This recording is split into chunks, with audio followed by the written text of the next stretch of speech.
刚才这个全都节目嘅现场，今日新闻还有单元，等下来关注嘅係以色列打死哈馬斯嘅領袖，韓國嘅打死嘅蔬菜係拖伊朗境內哦，拖暗面講嘅蔬菜，暗面講嘅時機點，嗱都對會引起進一步嘅衝突喎。今日有請到嘅係專門研究中東嘅香港連接國際評論主筆劉燕婷為大家來做評析。燕婷你好，主持人好，各位觀眾朋友大家好。燕婷，這一次我們看到這個以色列擊殺哈馬斯的這個領袖哈尼亞的這樣的動作，其實在人家的伊朗的家裡面，而且還是選在伊朗總統的就職的這段時間把他打死。你怎麼觀察這件事情？和這次以色列其實已經軍方也是坦言了，已經說是沒錯，他們策劃的。那你怎麼觀察這件事情？會有可能讓整個局勢更加複雜嗎？首先，它當然在一定程度上，第一個我們能觀察到的衝擊，就是它在一定程度上會影響目前的停火談判。停火談判，當然它現在還是有一些我個人覺得很難解決的障礙，就是包括說哈馬斯在戰後的加薩走廊的地位跟角色到底是什麼，就它能不能在那邊繼續保有它的存在。那以色列他們自己內部也很亂嘛，對不對？對對對，那以色列他當然是不願意，可是問題是因為他在現實的軍事上沒有辦法徹底的消滅哈馬斯嘛，就我們可以看到他基本上就是打了，然後他撤掉之後，哈馬斯又回來，那所以現在他就是希望透過談判的方式迫使哈馬斯自己解除武裝。可是這個在現在美國推行的3階段的停火談判的這個條文中，並沒有提到這一點。那所以當然以色列他是很不滿意啦，所以他透過這個動作，當然我想首先他挫敗了哈馬斯他內部的這個士氣嘛，他當然希望是不是可以透過暗殺領導人的方式，然後進一步的逼哈馬斯就是同意說好，那我們戰後自己解除武裝，然後讓以色列徹底這個心腹大患就消失掉。我覺得完全沒有效。對，那第二個就是說，為什麼選在伊朗？那其實在昨天的以色列媒體《耶路撒冷郵報》，它有一個以色列情報人員出來放風的報道，它主要就是說，其實我們也可以選在卡達，那為什麼要選在伊朗？就是為了要讓伊朗陷入兩難嘛。就是第一個就是說，如果伊朗你回擊了，你要面對的就是跟美國可能要直接交戰的風險。因為我們也知道，以色列它這一次從這個去年10月到現在，它可以在加薩殺這麼多的平民，殺這麼多的記者，那這個國際譴責它都沒有放在眼裡，它完全把聯合國跟國際法當空氣。那背後當然就是美國的支持嘛，所以它當然是有信心說，我如果把伊朗拖下來，那美國一定會幫我。那如果伊朗你選擇不回擊，那就證明你是懦夫嘛。那以後我就繼續，反正我愛殺誰就殺誰。那這個會對伊朗的威懾力就是打上很大的一個折扣。所以等於是說，我透過這次的這個叫做暗殺，可能叫暗殺行動，來證明說，其實我對你的伊朗的任何的高層領導人，我都掌握得很精準，然後隨時都可以動手的意思嗎？有這個意思嗎？對，我覺得有這個意味，因為就是像哈尼亞這一次去伊朗啊，這個基本上就理論上來說，伊朗應該對他來說是地球上算是排名最安全地方，對對對，排名前第1、排名前2的這個最安全的地方。結果竟然還就是說，你看前可能1個小時，還跟他們的最高領導人這個哈米尼在那邊擁抱啊、握手啊、會晤啊，然後結果沒想到後1個小時馬上就一個躺着一個站着，就天人永隔。那其實這個傳遞出很大的訊號，在於說，伊朗你這個國家，你基本上完全是被像網友講的被滲透成一個篩子，就是說你一副好像就是說，我們這個堅不可摧，然後呢，我們這個完全就是一心團結抗以抗美。那可是就是說，你看人家這個要狙殺你的這種來你的皇城禁地參加你的這個總統就職的一個貴客，人家也就是幾秒鐘的事情。是。那現在伊朗因為現在換了一個總統嘛，那這個總統本來大家外界都評估就是溫和派，然後有意跟西方改善關係，那會不會在因為這件事情，看來好像不太可能了吼？首先，這個伊朗這個總統，當然他的政治光譜可能明顯是溫和務實派是沒有錯，然後也可以說是比較改革派或是親西方派。可是就是說，在伊朗的政體內部，這個總統本身呢，他在整個國家發展戰略上能做得相當有限。第2把手嗎？對對，就是說他們整個國家的對外發展戰略，其實是掌握在他們的最高領袖就是哈米尼的手中，還有他的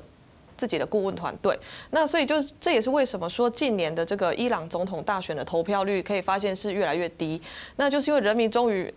发现说，我们其实就算都去支持改革派，都投给改革派，就像过去鲁哈尼有8年的执政嘛，那其实这个对于整个我们伊朗的对外发展的路线影响好像不是很大，就是好像说改变有限，所以民众在一定程度上也对这种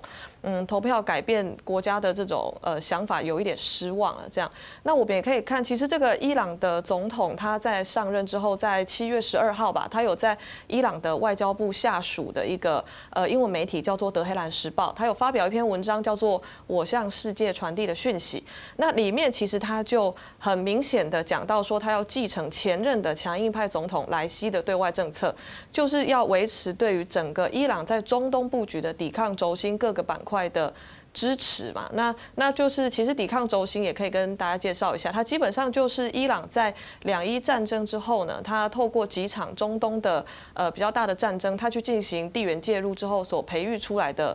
一些算是它的战略的棋子。那首先第一场就是1975年到1990年的黎巴嫩内战，那它的结果当然就是让伊朗拥有黎巴嫩真主党这个重要的部署。那在接下来是2003年到2011年的伊拉克战争，那这个就是美国去打伊拉克嘛，就这件事。那伊朗也趁机在那边培养出了亲自己的伊拉克民兵。那接下来就是2010年阿拉伯之春之后的2个比较大的中东的区域冲突，就是叙利亚内战跟也门内战。那伊朗也在这2个地方培育出像是叙利亚的亲伊朗民兵，那还有像是也门的胡塞武装也是比较亲伊朗的。那还有在这段期间，他也开始跟加萨走廊的哈马斯建立关系，所以在一定程度上，去年10月的这个哈马斯斩击以色列，这也是伊朗的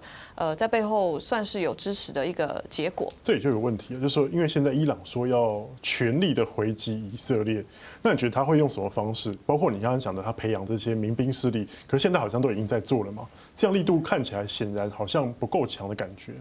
对，这个我觉得也是伊朗它本身的一个战略的困境哦，就是说，我们从去年10月这个哈马斯去闪击以色列之后，我们可以看到，伊朗它为了保住哈马斯的这一颗他培养很久的棋子，所以他就是积极的调动其他抵抗轴心的各个板块去做一些军事上的行动或挑衅。那其实他的目的就是希望把以色列的这个视角或是他的整个军力呢，能够稍微的分散到各个地方去，然后减少他们对整个加萨走廊的打击的力道。所以我们可以看到，其实像是这个黎巴嫩真主党，它其实从去年10月开始，它就已经在以色列的北境跟以军有那种骚扰吗？对，不断的这种火箭啊，还有无人机，还有飞弹的这种互射，其实都有。那另外就是像是我们可以看到很明显的这个也门的胡塞武装，它其实开始对这个红海水道进行这个干扰嘛，就是不管哪一国的船，我要打就是要打。但是就是说，我们也可以看到他们这种做法，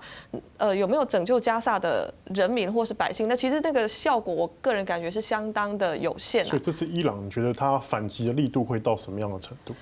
它的反击的话，我个人觉得它可以有这个大概3个方案3个方案就是分别是由低到高。那第一个就是说，像是真主党本身呢，它可以强化它对以色列的北境或是戈兰高地的一系列的这种像是火箭啊、无人机跟飞弹的攻击。可是这个攻击规模必须要是有限的，因为真主党他自己也已经说了，他不希望跟以色列爆发全面性的战争。而且他们的将领也才刚被击杀嘛。对对，可是就是说，因为这件事情如果真主党你要报复的话，你的做法其实应该是要比过去更强一点点。可是就是说，他又不能强到说会引爆全面战争，可是他必须要做出一个比较有象征性的动作。那这可能是相对比较可能的方式，就是真主党针对以色列的北境跟戈兰高地的军用设施进行比较大规模的打击。那第二个方案的话，就是比较升高，它就是说，真主党可以针对以色列全国境内的民用或是军用的设施，然后同样也是祭出大规模的打击。可是这个就会有这个升高的风险，因为你如果这么做的话，那以色列的回击一定是，就是我反正没在怕，我反正后面有美国，那我就继续下次我就看我要不要直接把黎巴嫩真主党的这个最高领袖就直接狙杀，这也是有可能，因为他已经展现出说他的情报网跟军事打击能力其实是可以做到类似的事情，在这个区域的每个地方。对，所以我想这个真主主党也会考虑。那另外，因为黎巴嫩这个国家，它本身真主党在内部还是一个只是一个部分，就是它不是黎巴嫩政府的整体。那所以黎巴嫩它这个官方其实从去年10月以来，他就非常害怕卷入以巴冲突。可以看到他的政府立场一直都是发声明说他不想要跟以色列打仗。那所以这个也会在一定程度上限制这个真主党的做法。那接下来伊朗还有第3个方案，就是说他就是最高程度的，就是要保有它的威慑力的话，它可以调动包括真主党在内，还有像是胡塞武装，甚至是在伊拉克跟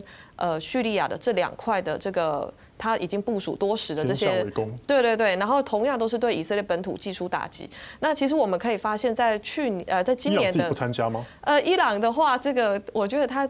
应该会先看看，因为在今年这个4月，我们如果大家有印象的话，伊朗跟以色列它有进行一波的这种飞弹的短暂的这个互射嘛，那这个其实它更多程度上是象征意义上的一个互射，因为显然美国在后面有做一些这个斡旋跟压制的做法，因为美国非常不希望爆发全面战争。那伊朗呢，它这个从距离上来看，它的飞弹啊，还有攻势无人机啊，然后火箭这些要到达以色列的本土，至少都要几个小时，所以这就表示说，这个被拦截掉的几率是很高的。如果以色列它有这个美国的军火，还有相关的这种防空体系支援的话，所以呢，就基本上对伊朗来说相对可行的，还是利用它已经建构好、已经包围以色列周边，像是黎巴嫩或是叙利亚，或像是这个也门的胡塞武装，这些你如果要直接对对以色列本土进行攻击的话，它被拦截掉的几率是比较低的，也比较可行。那当然，伊朗的话，我觉得现在不能排除中东的这种以色列跟伊朗直接交火的风险。其实从现在发展到这个局面来看的话，可以说现在是去年10月以来最接近新一轮的中东大战开打的边缘。所以你认为这个整个这样的战火已经有外溢的效应吗？因为你看到其实包括连以色列运动员在奥运的场上也接受到这个死亡的威胁嘛，这也是一种外溢嘛，对不对？对，即便可能是骇客做的，但它也是一种外溢效应。所以说，你觉得它有可能会继续外溢下去吗？我觉得继续外溢下去当然是可能，就是说，因为它的关键在于说，只要加萨没有停火的话，